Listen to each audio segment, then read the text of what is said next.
One.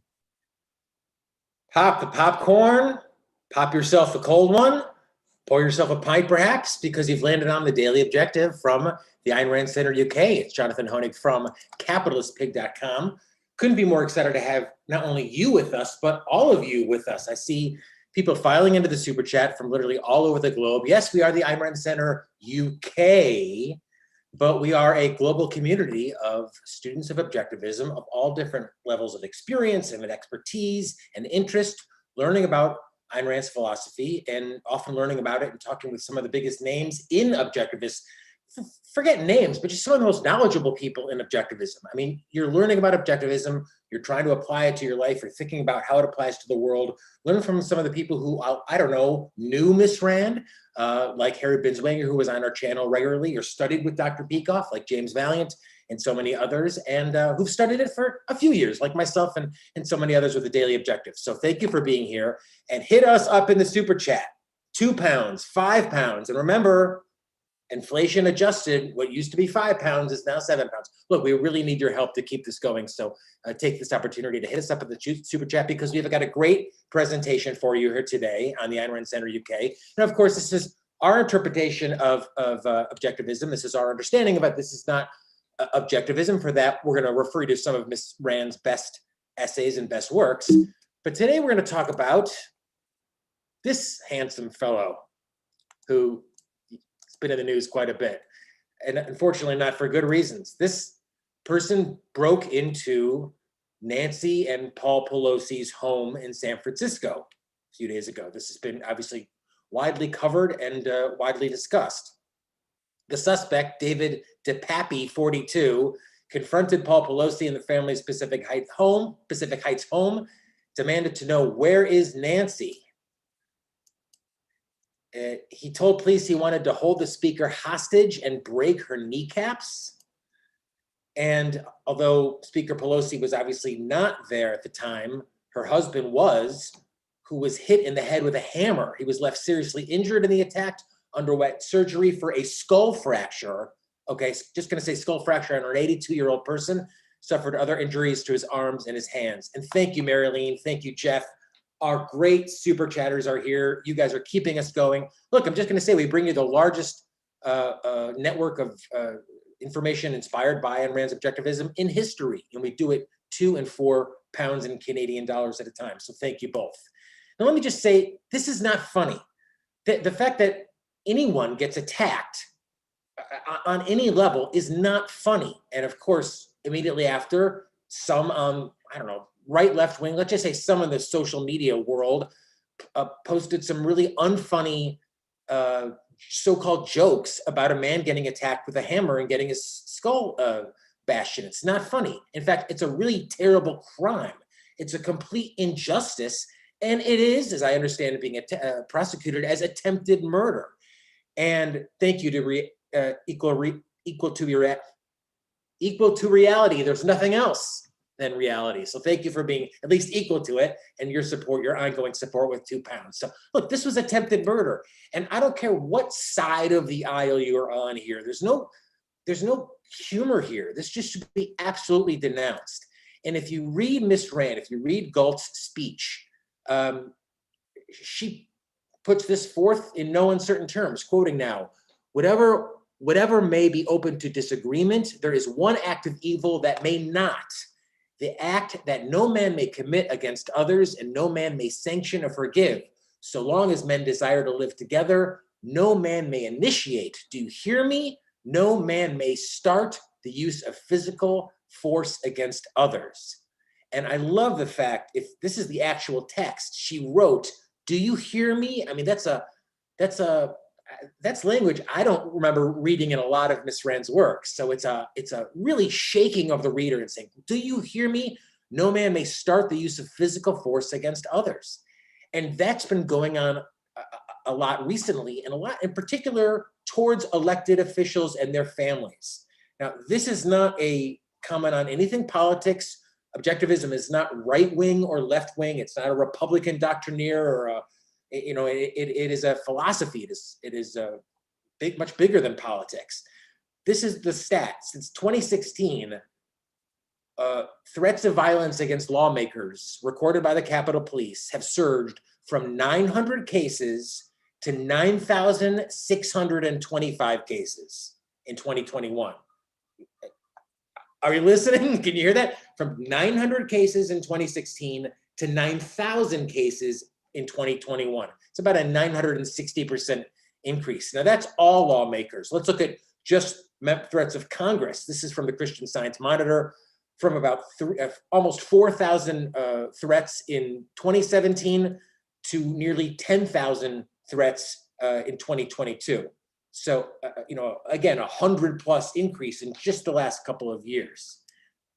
And you might be saying, as I often hear in libertarian worlds when I really want to discuss myself and venture into them, look, this wasn't actually violence, just a threat. There was no violence.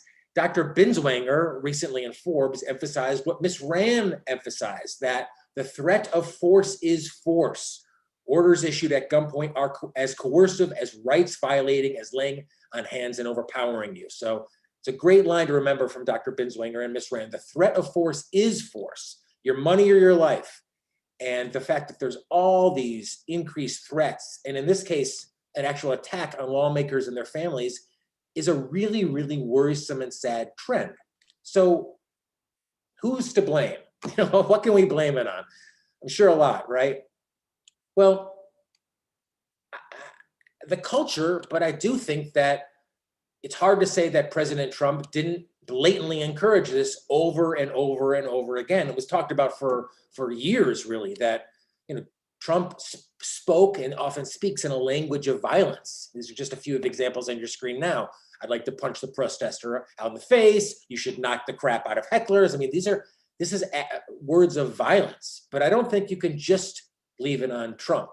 This person is obviously extraordinarily mentally ill. And frankly, if you've been to, I've been to San Francisco fairly recently. I've been to Los Angeles more recently. I've been to a lot of big cities recently. I live in a big city, and you're seeing a lot of terrible mental illness, whatever it is, drug addiction, insane, crazy people out there that are obviously susceptible to this type of terrible, heinous criminal act.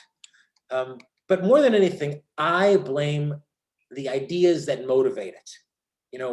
Why are people, this is my interpretation now, this is not objectivism, why are people motivated and so angry at government? Why in the freest country on earth, America, are people so angry at government? In the country where people where government should have its foot off your neck, are people so angry at the government? What would they be angry at it for?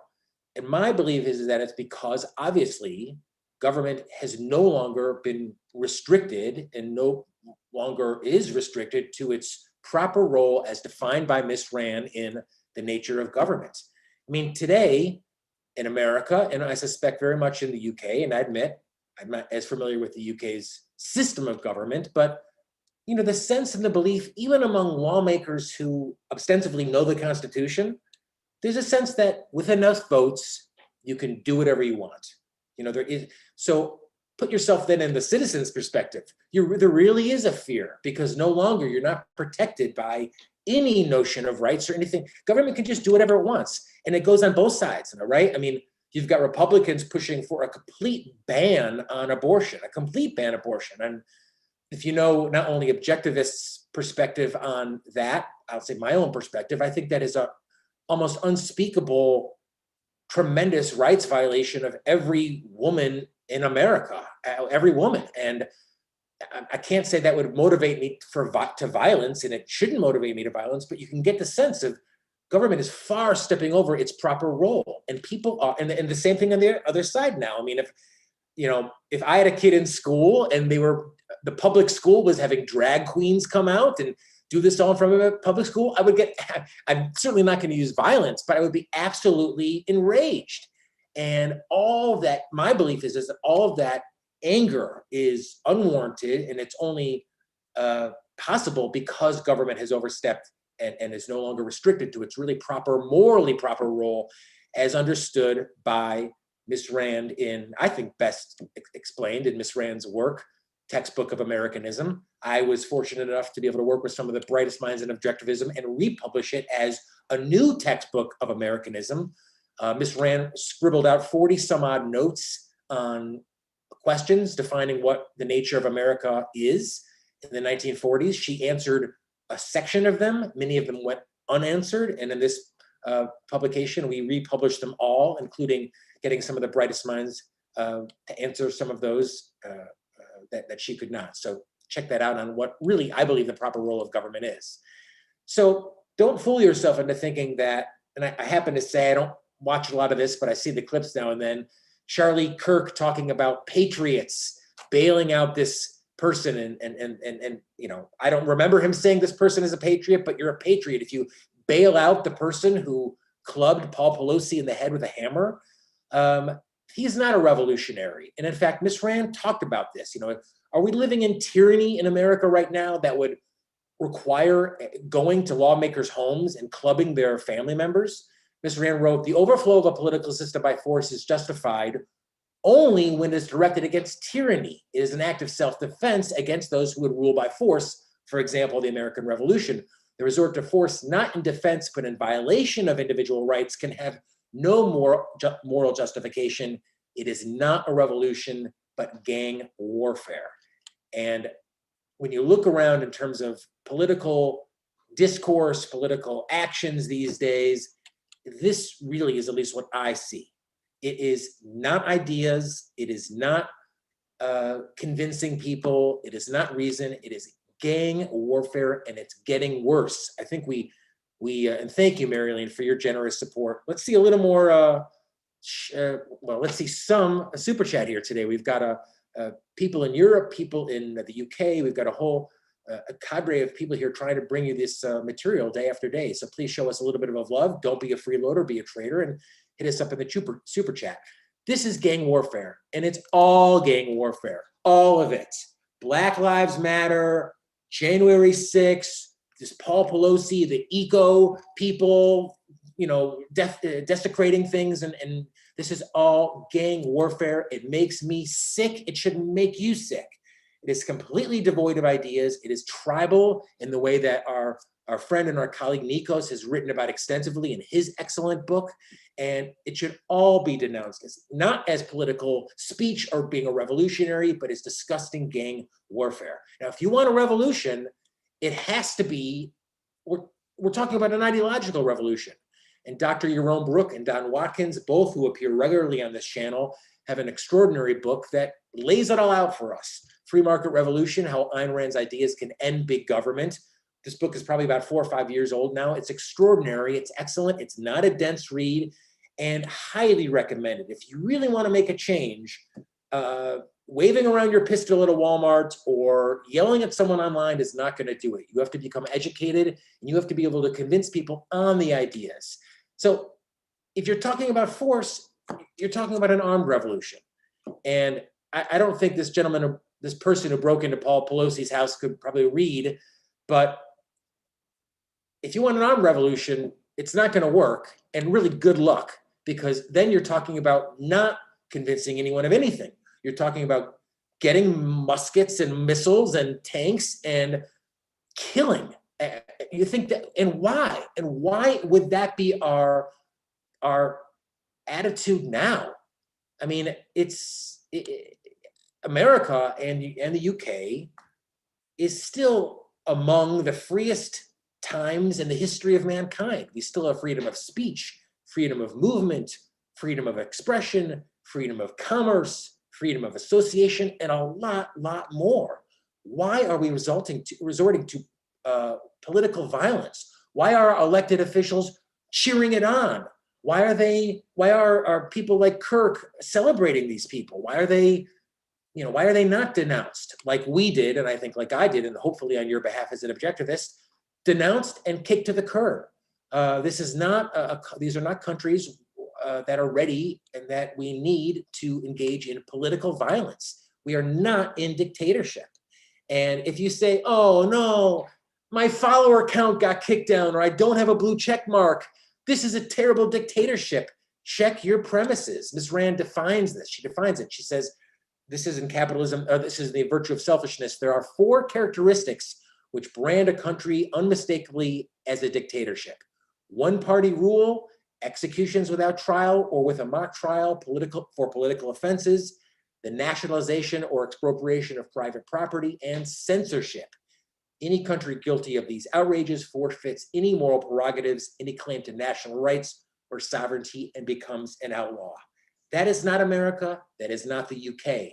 And censorship, if you're going to die on one hill these days, if you're going to die on the idea that there's censorship in America,